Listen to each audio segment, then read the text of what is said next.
Our money is flawed. In this video we're going to look at what money has been historically and what money is today, and why today's money is intrinsically flawed and destined to fail. Well, historically what's been used as money have been commodities. This could be anything from cows to cigarettes, and all of these have been used. But most commonly what's been used have been metals. And the most preferred metal ever since the Roman Empire and before that has been gold. Well, because gold and other metals aren't as easy or as convenient to use in day-to-day commerce, people came up with paper money.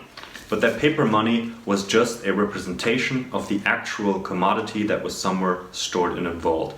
So you would have the paper money as a certificate to claim what's in a vault. For example, a certificate to claim 1 ounce of gold. So you would use the certificate in day-to-day commerce, and whoever got it could convert it into the gold. Now, this kind of currency has been used in the entire world up until 1971. Officially, that is, because up until 1971, every major currency in the world had a fixed exchange rate to the United States dollar, which was in turn convertible into gold at $35 per ounce of gold. So indirectly, every major currency on Earth was convertible through the dollar into gold. Now, I said officially because even before 1971, there was a manipulation of the currency supply where 2, 3 or more of these currencies were in circulation for every ounce that was actually in existence. So if you were trying to convert all of your currency into gold, you couldn't do that because there wasn't enough gold. And people actually tried to do that, and that is why in 1971 it was decided to temporarily suspend the convertibility of currency into gold. Well, of course, temporary became permanent, and what was left was just the paper currency that was in circulation. Now, these, of course, were from that point on not a certificate on gold anymore. They became central bank notes. So, for example, in the United States, if you look on any of your dollar bills, it says on the top, Federal Reserve Notes, which is the central bank of the United States. So, whereas the old money was created as a representation of an actual commodity, the new money is just virtual. It can be created at will by the central bank, and that's what it does.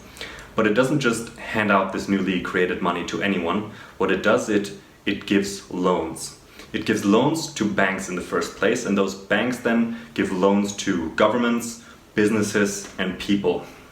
So every one of these central bank notes that's in existence is actually a debt to the central bank, which is why this is also called debt money. Well, the major problem with debt, as you might have already figured out, is that if you have debt, you have to pay an interest. Well, if I'm a central bank and I'm the only one who can issue these notes, and I give them to you as a loan, and this is the only central bank note in existence, and I expect you to pay back these central bank notes plus interest, where are you going to get the interest from when I'm the only one who can create this currency? Well, exactly, you can't. The only thing you can do is you can take on more debt in order to pay the interest on the original loan. But of course, on that new debt, you have to pay an interest as well. So you end up going into debt in order to pay off the debt which you needed in order to pay off the interest for the original loan. And as you can see, a debt cycle is created, and this monetary system requires more and more debt.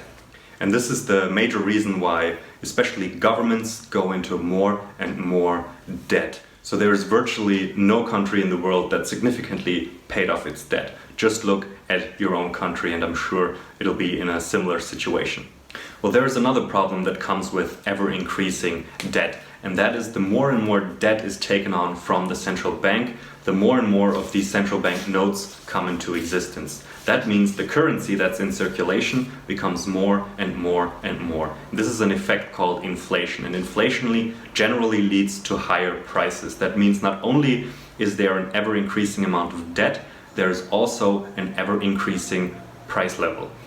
And if you need any proof that this is happening, this ounce of gold that was convertible at $35 in 1971 is today worth more than $1,700. And that is why historically it is estimated that all of these so-called fiat currencies have a life expectancy of only 27 years. That means after 27 years, debt and inflation are so rampant that the currency collapses and is replaced with something new. Well, since 1971, we're now approaching almost 50 years, so we're already far overdue for a major monetary reset. And if you would like to know more about how inflation is actually one of the primary causes of wealth inequality, I recommend watching this video.